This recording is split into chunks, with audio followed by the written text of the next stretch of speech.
Salut, c'est Jason d'XR Studio, aujourd'hui je vais te parler du limiteur.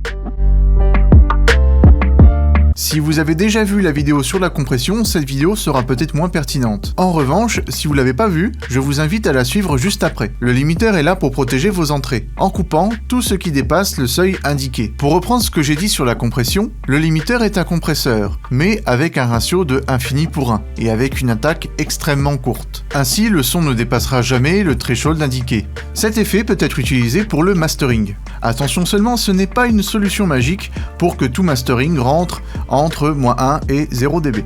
D'ailleurs, vous saurez que lorsqu'on maîtrise le limiteur, on peut faire ce qu'on appelle du clipping. Généralement, dans vos plugins de compression ou de limiteur, on va apercevoir des presets qui s'appellent hard clipping et soft clipping.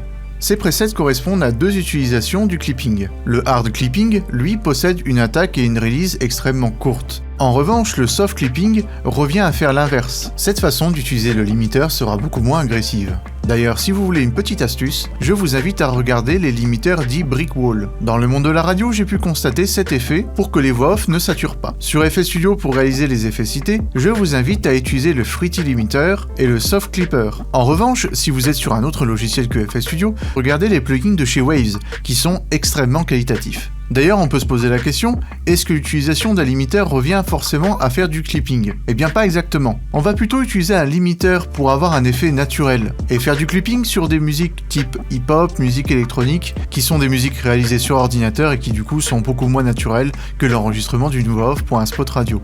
Car faire du clipping revient à avoir une plus forte distorsion et du coup beaucoup moins de naturel.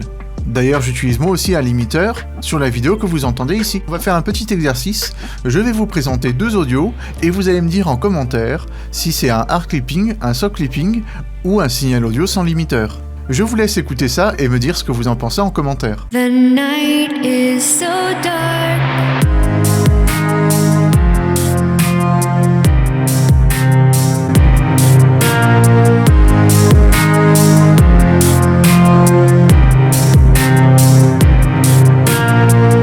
Et voilà, c'était tout pour moi. Je vous remercie d'avoir regardé cette vidéo jusqu'à la fin et je vous dis à la prochaine. Ciao.